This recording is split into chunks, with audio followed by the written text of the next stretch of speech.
Gustavo Alegre. En Argentina hoy el peronismo regresa al poder de la mano del presidente Alberto Fernández. ¿Logrará sacar al país de la crisis económica que viven los ciudadanos? Los errores de Estados Unidos en Afganistán. ¿Por qué se ocultó información sobre la falta de avances en la guerra más larga de la Unión Americana? Y escándalo de dopaje deja a Rusia fuera de los Juegos Olímpicos y del próximo Mundial de Fútbol.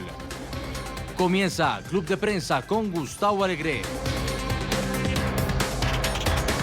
Bienvenidos a Club de Prensa, el espacio de análisis de NTN24 con los mejores corresponsales y analistas desde la capital estadounidense. A partir de hoy vamos a poder ofrecerles este espacio de análisis en podcast. Pueden buscarnos, nos hará un honor profundo saber que nos están siguiendo y nos dejan sus comentarios en iTunes y en Spotify, NTN24 y particularmente Club de Prensa, para que usted lo pueda seguir más allá del horario habitual. Esas imágenes son las que usted puede encontrar cuando nos busque en esas dos plataformas. Una manera más de llegar más lejos, de ofrecerles esos análisis de nuestros invitados. En el programa de hoy vamos a compartir mesa, los puntos de vista con Juan Carlos Hidalgo.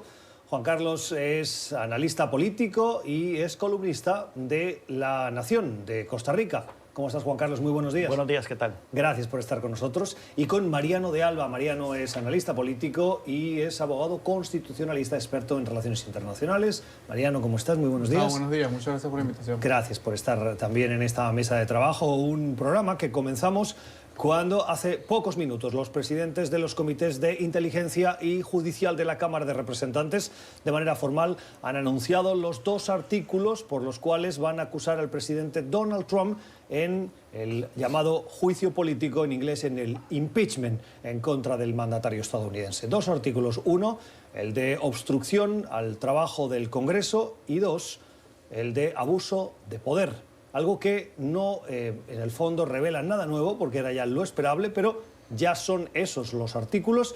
Y, como decía esta mañana un analista que leía, lo que estamos viendo, la causa que estamos viendo en contra de Trump es ampliamente superior, más profunda, más grande en cuanto a su contenido de acusación que la que vimos en el juicio al presidente Bill Clinton.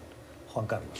Sí, muy puntual, los dos artículos, se hablaba, se especulaba de que podrían meterse más cosas, ¿verdad? De que al final de cuentas lo de Ucrania simplemente es la punta del iceberg de lo que ha sido todo un patrón de comportamiento irregular por parte del presidente estadounidense en contraposición a las instituciones estadounidenses. Y es por eso que se había contemplado incluso incluir un artículo sobre la investigación de Robert Mueller, entre otras cosas. Lo cierto es que al final esto es parte de una deliberación interna que tuvieron dentro del Partido Demócrata. Recordemos que había gente muchísimo más entusiasta por hacerle un juicio político al presidente desde que fue juramentado hasta los que han procedido con este juicio político de una manera muy renuente. Por lo tanto, ha tenido que buscarse el consenso al interno de la fracción demócrata, y lo que se ha llegado es que estos dos artículos, uno de ellos sobre el caso en sí, sobre el abuso de poder que involucró esa extorsión en la que incurrió el presidente estadounidense con su colega ucraniano, y la otra sobre el proceso que tiene que ver con la no colaboración o obstrucción de la justicia en la que incurrió la Casa Blanca al no facilitar documentos, al no facilitar testigos en esta investigación que realizó la Cámara de Representantes.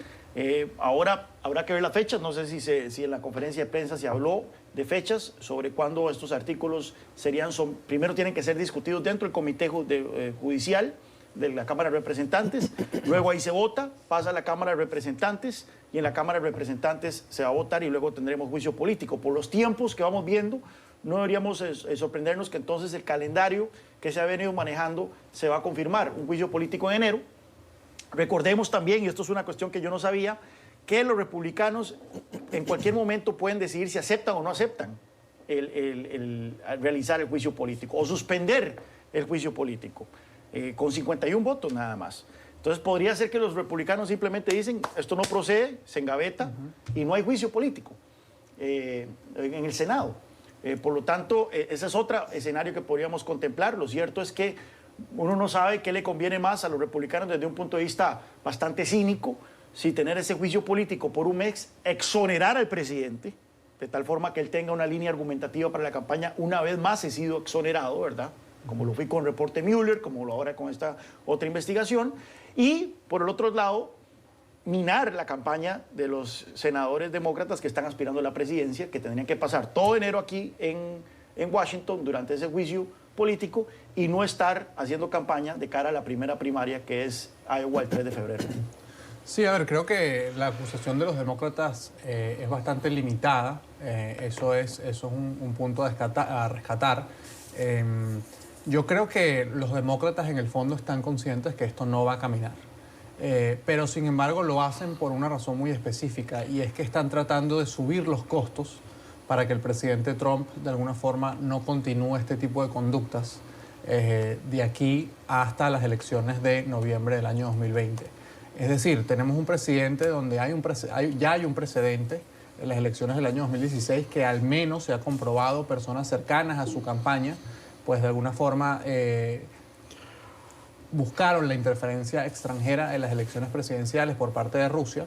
Ahora hay una acusación concreta en contra del mismísimo presidente de cara a las elecciones del año 2020, donde el presidente básicamente presionó al presidente de Ucrania para que se investigara a uno de sus principales rivales en esa contienda electoral.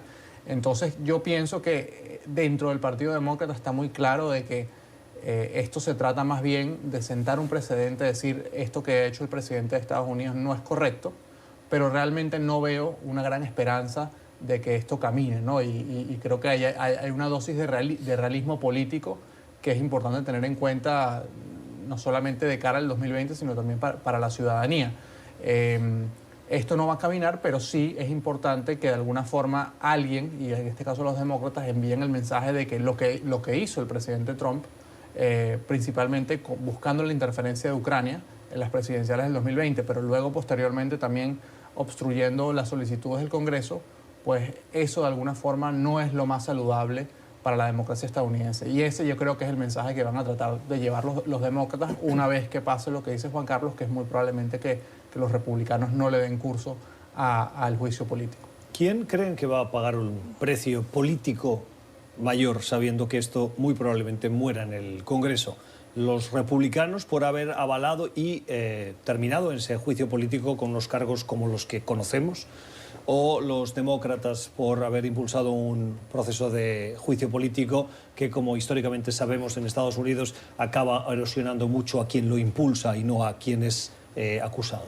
Es que si la opinión pública estuviera firmemente detrás de uno u otro posición, uno podría decir que sí, que un bando va a salir perjudicado y el otro va a salir favorecido, pero en este caso hay una polarización terrible de la opinión pública. Entonces los republicanos van a quedar bien con su bando y los demócratas van a quedar bien con su bando. Entonces no podemos pensar por el momento, yo creo, en que alguno va a salir perjudicado o alguno va a salir beneficiado. Si hay un juicio político y al final esto se dirime con una votación, sería interesante entonces ver si efectivamente qué pasa con algunos senadores que están en carreras bastante competitivas de cara a su reelección en noviembre, tanto republicanos como demócratas. Está Doug Jones, un senador demócrata en el estado más trumpista de todos, que es Alabama, buscando su reelección. Fue una anomalía que ganara la elección en primer lugar. Ahora está buscando su reelección y si vota contra Trump es probablemente que eso le cueste su reelección y los republicanos ganen un escaño en el Senado en noviembre. Luego hay como 4 republicanos en estados que han votado que votaron por Clinton o que fueron muy competitivos en la última elección, como Colorado, Maine, Arizona, Carolina del Norte, y que probablemente si votan para exonerar a Trump van a enfrentar entonces una carrera muy competitiva para su reelección. Así que podríamos hacer esos cálculos, esos análisis, pero hasta enero, si sabemos con certeza que los republicanos no simplemente van a desechar el juicio político de antemano. Es probable que lo hagan, es probable que no veamos realmente un juicio político. Pienso de los indicios que tenemos hasta ahora, la negativa por parte de la Casa Blanca de de aceptar testimonios o presentar documentos. Yo creo que hay una renuencia a que este tema continúe. Creo que no vamos a ver juicio político. y de alguna forma eso lo que va a llevar, y ya lo decía antes, es que esta situación se dirime es en las elecciones presidenciales del año 2020, y la dirimen no los republicanos convencidos ni los demócratas convencidos, sino la dirimen el ciudadano promedio, el ciudadano independiente, que va a tener que elegir si votar entre Donald Trump o el candidato demócrata, teniendo o sabiendo ya lo que ya sabemos, es que este tema del impeachment creo que no es la razón principal que va a hacer que esos independientes o esas personas que están indecisas decidan su voto. Van a ser temas que los afectan más directamente. 9:43 de la mañana en Washington, el día en el que se ha publicado el informe del Departamento de Justicia sobre la investigación, es decir, han investigado la investigación del FBI, y ese reporte va sobre eso, que se llevó a cabo durante las elecciones del año 2016, en el que la campaña de Donald Trump aseguraba y acusa de una investigación por motivos políticos. El informe no le da la razón al presidente, dice que la investigación fue correcta, aunque sí identifica el incumplimiento de algunas normas. Lógicamente, como que da una de cal y una de arena, Juan Carlos, todo el mundo se acoge a lo que más le interesa, claro, para reforzar su punto de vista. Pero el FBI, en el fondo, hizo un buen desempeño, si bien hubo matices o normas que no cumplieron de acuerdo a la normativa interna. Claro, nuevamente le da una razón para ambas partes para aclamar de que tenían la razón. Tal vez más a la gente anti-Trump, a los demócratas, en el sentido de que había conductas o accionares bastante irregulares que ameritaban que el FBI investigara la campaña de Donald Trump.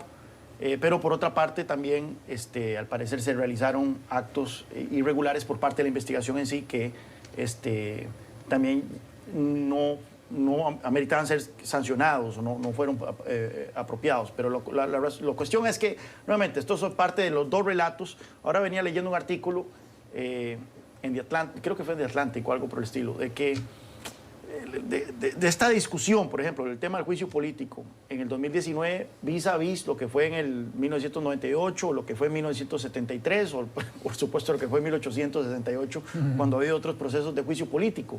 1868 eran los periódicos los que informaban sobre los datos, y los periódicos eran bastante partidistas, pero no había ese ciclo noticioso de 24 horas. Luego en 1973 con Nixon y todos los procesos de impeachment, sí había ya noticieros, y la gente veía, una gran mayoría de los estadounidenses vio los procesos en tiempo real, pero lo veían a través de las cadenas establecidas, ABC, CBS, NBC o PBS. Yo me acuerdo, estando en España, el seguimiento que se le dio al juicio y particularmente al interrogatorio al presidente Clinton. Y bueno, ese fue el del otro, el Clinton, pero el de 1973... Ese no estaba ya iba a decir que no ni en este mundo yo había llegado. No te veía tan mayor. Pero en ese sentido, lo que señala el autor del artículo es que había un solo relato, o sea, los hechos eran indisputables. Correcto. Era lo que presentaban estas cadenas, ¿verdad? 1998, sí, con Clinton, ya empezaba a surgir Fox News y demás, pero todavía no existían las redes sociales como las conocemos hoy. Hoy ya la gente escoge los hechos que quiere creer. Entonces, si yo soy trumpista, veo las cadenas y sigo las noticias y las redes sociales que confirman mis sesgos. Si yo soy antitrumpista, de la misma manera. Y por lo tanto, por eso es que vemos este fenómeno tan extraño de que cuando fue el proceso de impeachment de Richard Nixon, la popularidad de Nixon estaba por los suelos. Una gran cantidad del público estadounidense quería destituirlo. Hoy vemos de que ese apoyo de Donald Trump no baja del 40%, tiene un piso muy alto, y por lo tanto eso ha hecho que este sea un proceso inédito, tan irregular.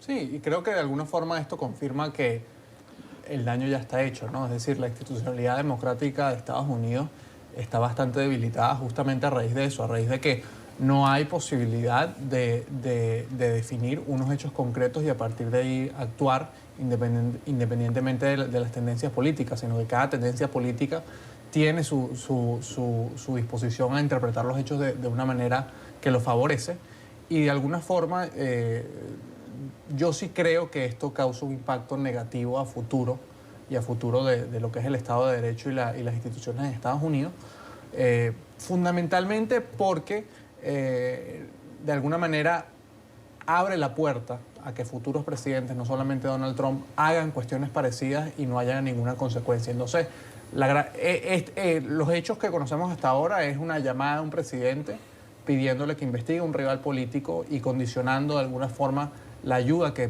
provee Estados Unidos a que se realice esa investigación. Y luego, pero la gran pregunta es qué otras cosas se van a poder hacer en el futuro y qué consecuencias van a tener no solamente para Estados Unidos, sino para el resto del mundo. Esto es Club de Prensa. Vamos a la primera pausa del programa de hoy y ya regresamos.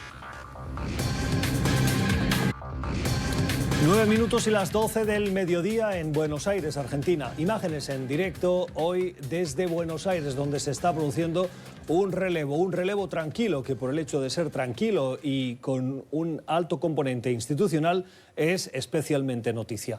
Tras la derrota de las elecciones, Mauricio Macri entregará hoy el traspaso de poder a Alberto Fernández. El peronismo vuelve a la Casa Rosada y vuelve así, como peronismo, sin un componente tan kirchnerista como lo tenía con Cristina Fernández, una Cristina Fernández, expresidenta, que forma parte de ese tándem con Alberto Fernández como candidata o como vicepresidenta del país.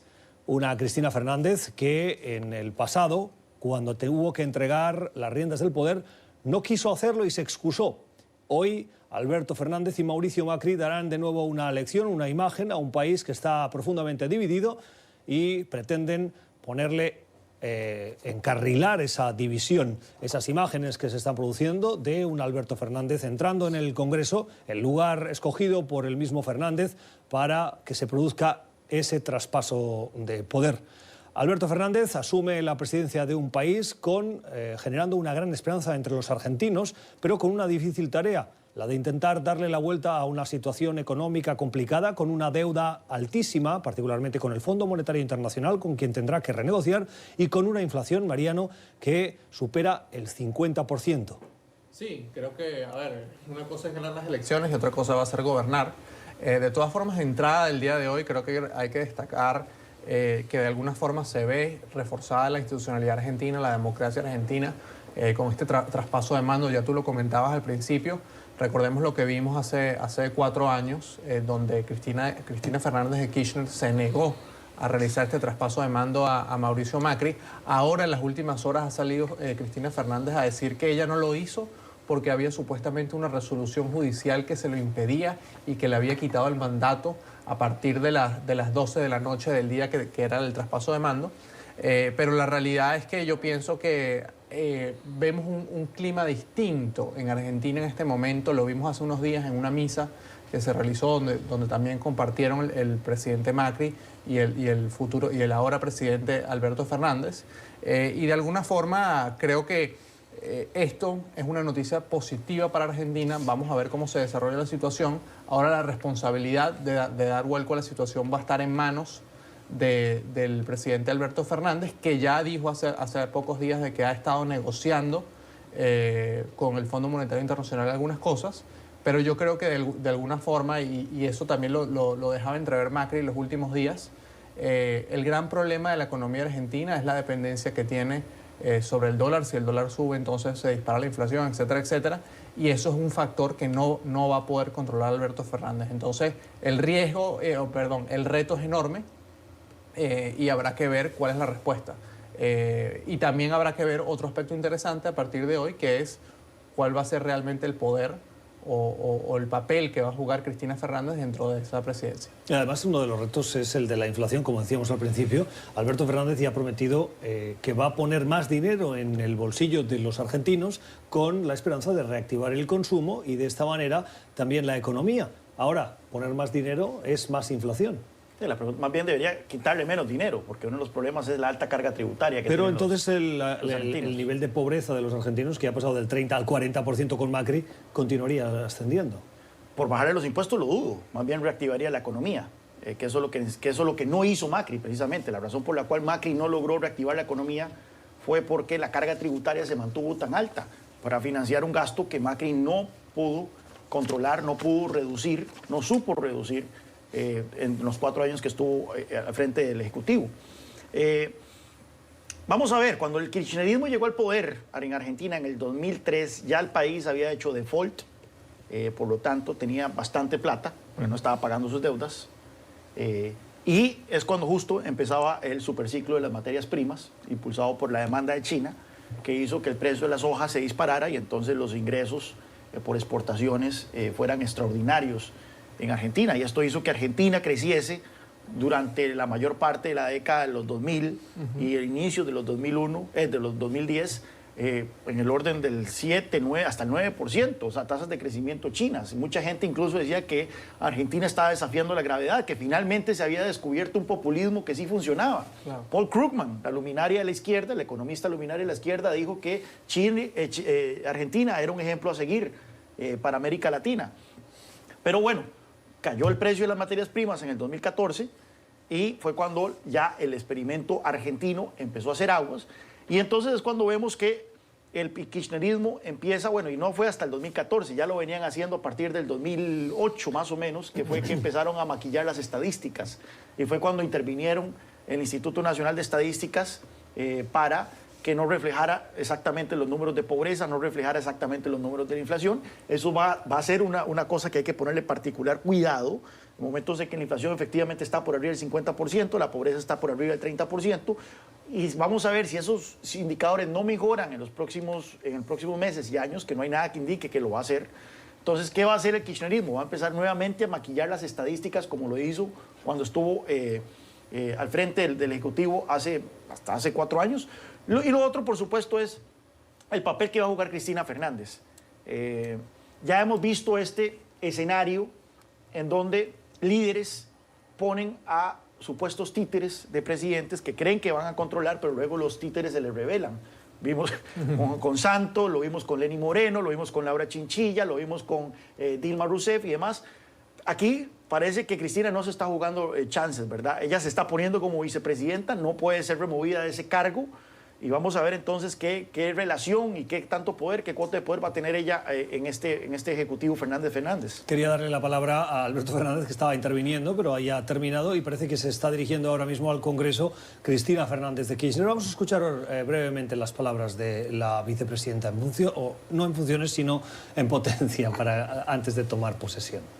En cuanto de mí dependa, fielmente la Constitución de la Nación Argentina. Si así no lo hiciere, que Dios, la patria y el pueblo, como siempre, me lo demanden. Gracias.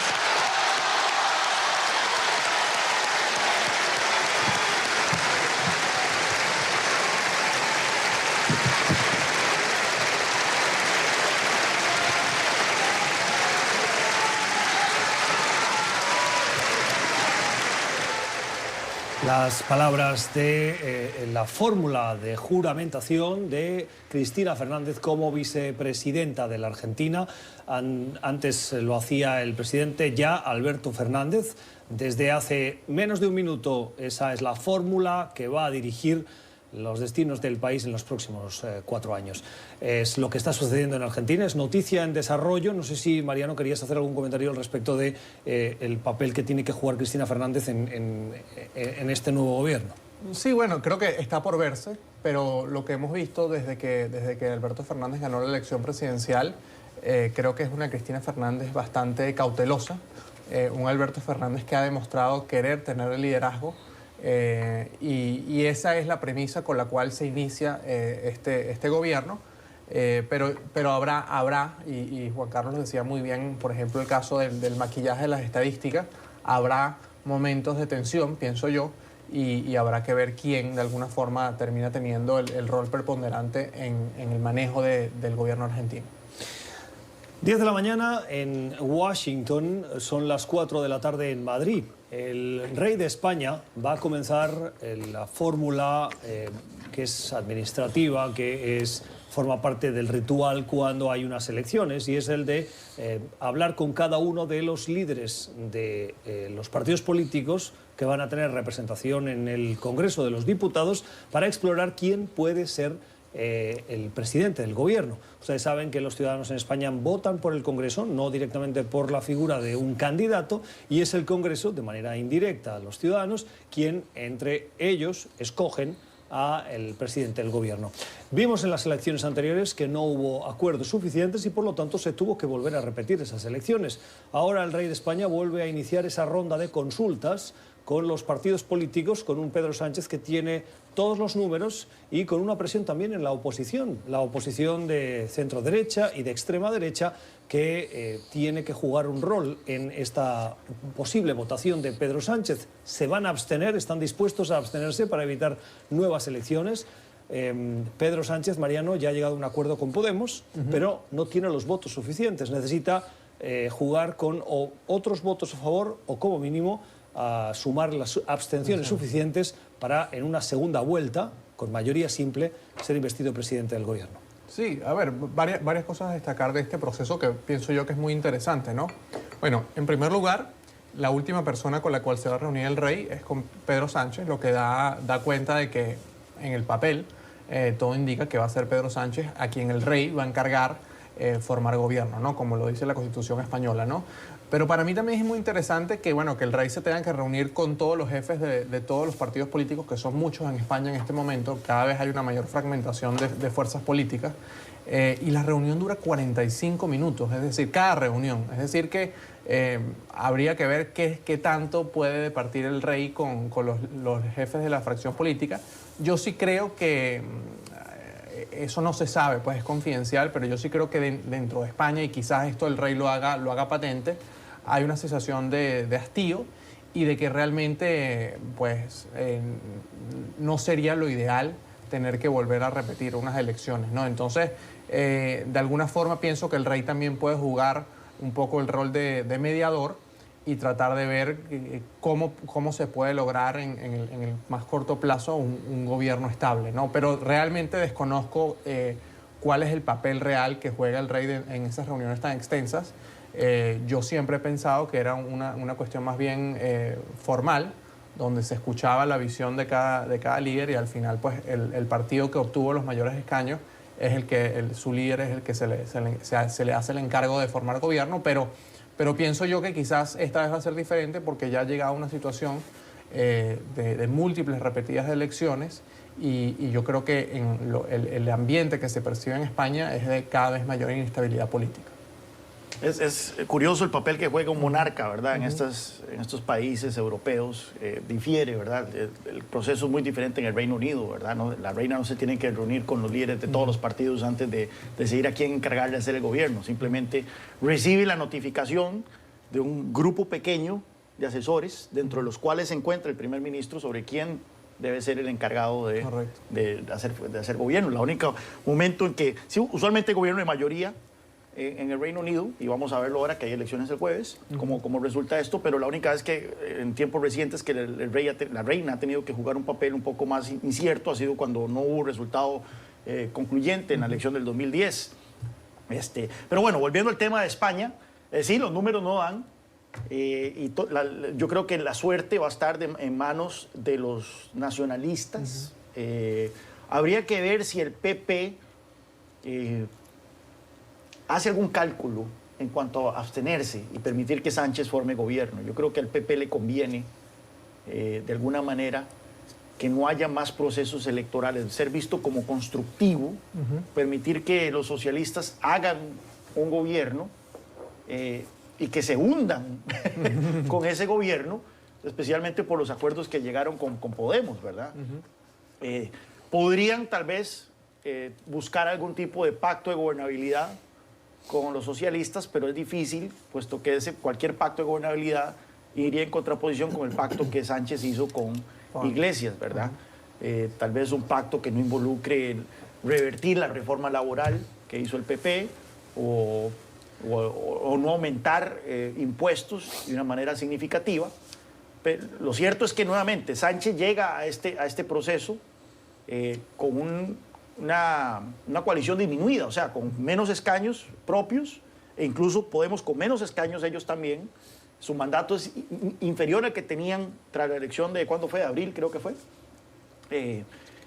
Así que habría que ver. Yo siento de que pensar en cuánto sería ya la quinta elección, una quinta elección, si es que hay después. Serían 5 elecciones en 4 años.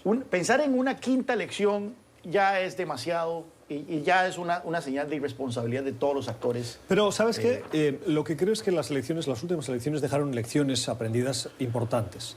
Para el Partido Ciudadanos, que tenía todas las posibilidades de haber entrado en el gobierno con el Partido Socialista, si no hubiera sido porque su ya ex líder, Albert Rivera, no hubiese puesto como condición previa a esas elecciones no pactar con el Partido Socialista, hoy podría ser perfectamente Rivera el vicepresidente del gobierno de España.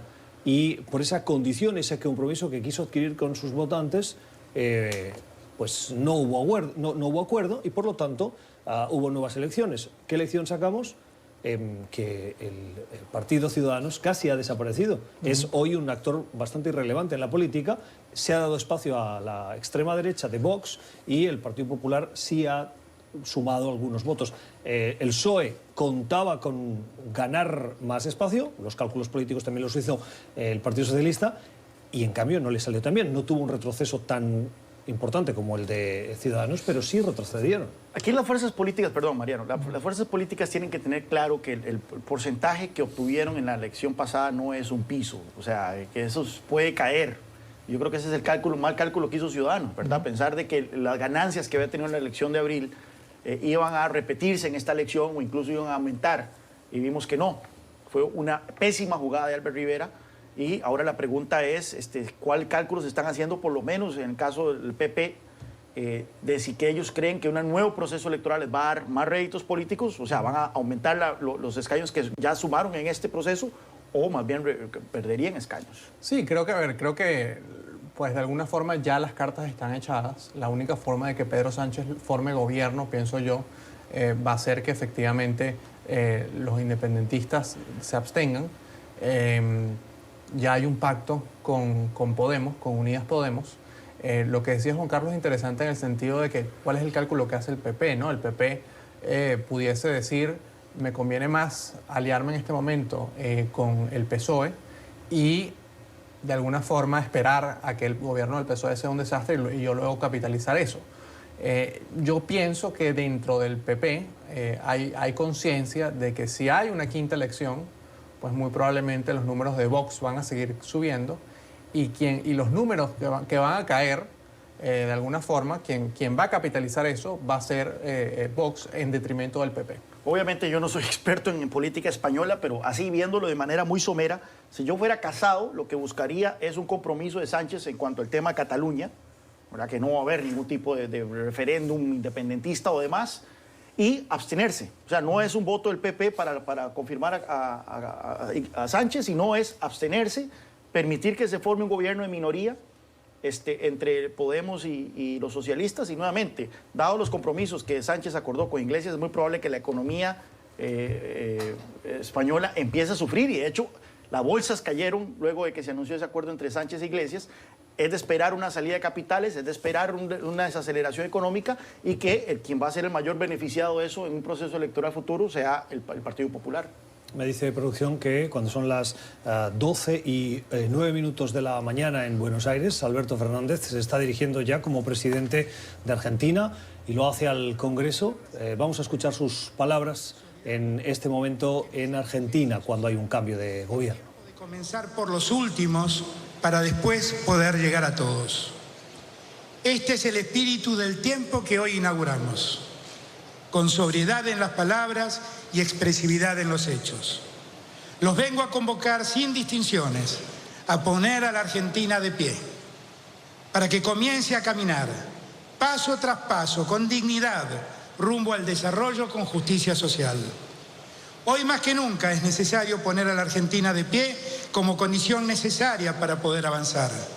Ello supone, antes que nada, recuperar un conjunto de equilibrios sociales, económicos y productivos que hoy no tenemos. Es hora de abandonar el aturdimiento, ser conscientes de las profundas heridas que hoy padecemos y que necesitan curarse de tiempo, sosiego y sobre todo de humanidad. Quiero convocar a esta Argentina unida a desplegar una nueva mirada de humanidad que reconstruya los vínculos esenciales entre cada uno de nosotros. Por eso mismo, tengo la necesidad de compartir con ustedes la convicción que siento en este momento acerca de los grandes muros que tenemos que superar para poner a la Argentina de pie. Tenemos que superar el muro del rencor y del odio entre los argentinos. Tenemos que superar el muro del hambre que deja a millones de hombres y mujeres afuera de la mesa que nos es común. Y finalmente, tenemos que superar el muro del despilfarro de nuestras energías productivas. Estos muros, y no nuestras ideas distintas, son las que nos dividen en este tiempo histórico. Pues sí, por eso quisiera que estas palabras no fueran un monólogo, sino la invitación a una reflexión profunda y sincera acerca de este momento trascendental. Superar los muros emocionales significa que todas y todos seamos capaces de convivir en la diferencia y que reconozcamos que nadie sobra en nuestra nación, ni en su opinión, ni en sus ideas, ni en sus manifestaciones. Tenemos que suturar demasiadas heridas abiertas en nuestra patria. Apostar a la fractura y a la grieta significa apostar a que esas heridas sigan sangrando. Actuar de ese modo sería lo mismo que empujarnos al abismo. Lo expreso desde el alma, tanto a quienes me votaron como a quienes no lo hicieron. No cuenten conmigo para seguir transitando el camino del desencuentro. Quiero ser el presidente capaz de descubrir la mejor faceta de quien piensa distinto a mí. Y quiero ser el primero en convivir con él sin horadar en sus falacias. Quiero también ser capaz de corregir mis errores en lugar de situarme en el pedestal del iluminado. Yo vengo a invitarlos a construir esa sociedad democrática que aún nos debemos. El sueño de una Argentina unida no necesita unanimidad. Las palabras en vivo desde Argentina a las 12:12 de la mañana en Buenos Aires, cuando Alberto Fernández hace una invitación a superar los muros que dividen para abrir un nuevo periodo de convivencia, para superar y cerrar las heridas abiertas en nuestra patria y para que esas heridas dejen de sangrar. Una invitación que ha hecho Fernández a superar 3 muros: el muro del odio y el rencor, el muro del hambre, ha dicho, y el muro del despilfarro de nuestra economía productiva. Un Alberto Fernández conciliador que extiende la mano a los que piensan diferente, dice, para presentarse como el mandatario de todos los argentinos, capaz de escuchar, asegura, y de invitar a quien es distinto, diferente, a que forme parte de esa conversación nacional para levantar, ha dicho textualmente, de nuevo a la Argentina.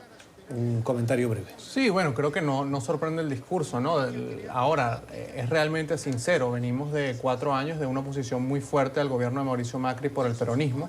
Y pues entonces resulta un poco cómico que ahora, cuando el peronismo llega al poder, lo que pide es diálogo y que no tenga una oposición pues muy crítica. Entonces habrá que ver qué sucede. Yo creo que más que ese discurso va a estar en los detalles de qué acuerdos puede llegar el Congreso argentino para hacer frente a la grave crisis económica, que es el principal problema. Como decimos en Costa Rica, viendo el payaso soltando la carcajada. Vamos a ver qué tanto duran estas palabras de conciliación y cómo los actos del nuevo gobierno argentino generan ese ambiente de reconciliación que ahora está mencionando el presidente Fernández. Las 10:14 de la mañana en Washington. Vamos a una nueva pausa en Club de Prensa y continuamos. Seguimos en Club de Prensa, el espacio de análisis con nuestros invitados hoy, con Mariano de Alba y con Juan Carlos Hidalgo, cuando son las 4:18 en París, en Francia. La ciudad ha sido el escenario de una cumbre, de una reunión que ha sentado en la misma mesa a el presidente de Rusia, Vladimir Putin, con el presidente de Ucrania, Volodymyr Zelensky. Ambos están enfrentados desde el 2014 en un conflicto que tuvo tintes bélicos en un principio y que luego ha mantenido una tensión militar en esa frontera después de que Rusia decidiese invadir, ocupar y anexionarse la península de Crimea. Eso ha llevado a la comunidad internacional a hacer los buenos oficios diplomáticos, liderados en este caso por Emmanuel Macron, el presidente francés, y por la canciller alemana Angela Merkel, para que ambos líderes enfrentados se sienten en una mesa para buscar soluciones. Y lo que tenemos de momento es un compromiso para retomar el proceso de paz en ese país. ¿Hacia dónde vamos? Bueno, como no es todo, depende de los cálculos cínicos de Vladimir Putin. Es él que tiene la papa en la mano. Todo depende de cómo ve él la situación en el este de Ucrania y cuáles son sus intereses. Se especula que el interés de él es que esta región del Donbass sea una fuente constante de inestabilidad, sea un conflicto, de estos conflictos congelados que proliferan por toda la antigua Unión Soviética, como es el Transnistria en Moldova, como es Nagorno-Karabaj entre Armenia y Azerbaiyán, y que esto se convierta entonces en un conflicto congelado que impida la incorporación plena de Ucrania en un futuro en la Unión Europea y, por supuesto, principalmente todo en la OTAN. Claramente la OTAN nunca va a incorporar en sus filas a un país que tiene un conflicto latente, principalmente con Rusia, que podría entonces involucrar a los otros países en la defensa de Ucrania. Entonces, todo dependerá de los cálculos de Putin y qué es lo que está. Lo cierto es que se ve que Putin juega de una manera muy abierta con los intereses de Europa, los cuales no son homogéneos. Por un lado, Francia está queriendo de todas maneras arrimar a Rusia, contentar a Putin, mientras que otros países ven este acercamiento con un escándalo, como los Polonia y los países bálticos. Así que no se sabe, no sabemos. Sí, a ver, creo que tres cosas a destacar de esto, ¿no? En primer lugar, bueno, el liderazgo que trata de asumir Francia y Alemania para tratar de resolver el conflicto en un momento donde también pues, Estados Unidos ya no juega un rol tan protagónico como lo jugó a partir de 2014 en esta situación. Decía Juan Carlos correctamente que el presidente Emmanuel Macron, y creo que ese es otro punto muy interesante a examinar, está buscando de alguna forma calmar las aguas con respecto a la respuesta que tuvo Europa luego de los incidentes de Ucrania hacia Rusia y tratar de ver si hay acuerdo. En segundo lugar, también hay un punto muy interesante que hay que destacar es que, bueno, que esto es algo muy preliminar, va a depender de la voluntad de lo que haga Rusia, va a iniciar con un intercambio de prisioneros y en base a lo que suceda o si eso se concreta, pues ya lo que se acordó en estas reuniones específicamente fue un calendario para en el año 2020 seguir reuniéndose y seguir tratando de avanzar, ¿no? Y luego finalmente habrá que ver realmente cuál es la intención de Rusia y eso ya lo decía Juan Carlos de forma concreta, en el sentido de que Rusia pareciera entrar en una fase de más negociación con Europa para tratar de minimizar toda la presión que ha venido soportando por parte de Estados Unidos. Suscríbase a nuestro podcast Club de Prensa, lo puede volver a escuchar en iTunes y Spotify. Esto es Club de Prensa, vamos a la pausa y regresamos.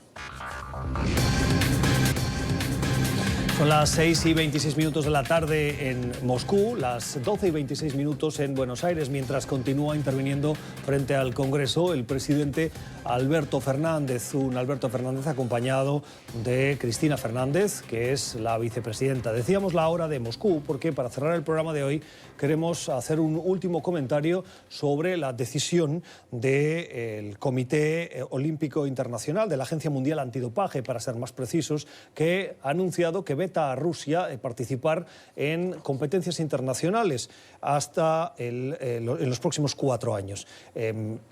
La consecuencia de esta decisión es que no podrían participar en las Olimpiadas, a no ser que recurran y, por lo tanto, podrían tener esa puerta o esa vía para poder participar, pero en principio es un duro golpe para el deporte ruso. Bueno, hablábamos de Rusia y de Putin. Esto demuestra que estamos ante un Estado mafioso. Esto ha sido es una medida inédita casi en la historia del deporte, puesto que se descubrió después de los Juegos de Sochi, o no sé si fue justo antes de los Juegos de Sochi de invierno, de que el Estado ruso tenía montado todo un aparato para no solo dopar a sus atletas, sino para ocultar este dopaje, estas acciones. Y luego ha habido sanciones y demás, pero vemos que el Estado ruso continúa incurriendo en estos actos delictivos. Así que es una medida sumamente feroz, porque significa la no participación de Rusia en Juegos Olímpicos. Veremos tal vez ni siquiera en el Mundial de Fútbol, que recién lo acaban de organizar.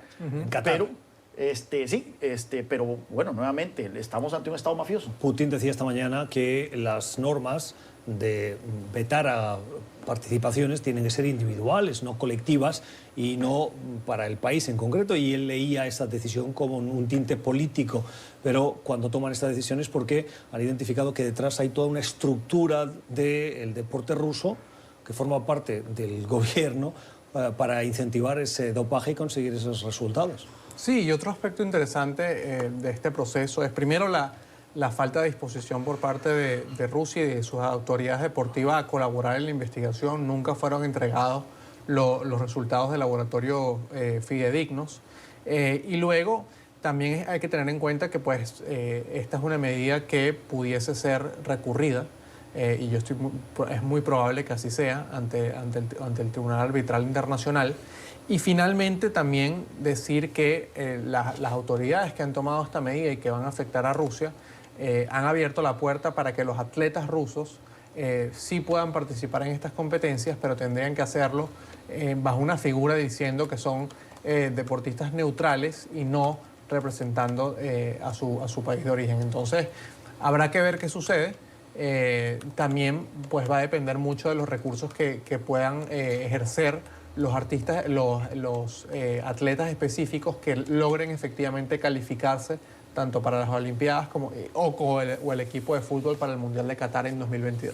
Hasta aquí nuestro club de prensa de hoy. Hasta este punto es donde el tiempo nos permite el análisis que hoy hemos compartido, hemos escuchado de Juan Carlos Hidalgo, analista político y columnista de La Nación de Costa Rica, y con Mariano de Alba, es analista internacional, experto en relaciones internacionales. Gracias por la generosidad de su tiempo y recuerden, antes de terminar, nuestra invitación: suscríbase a nuestros podcasts. Mañana volvemos.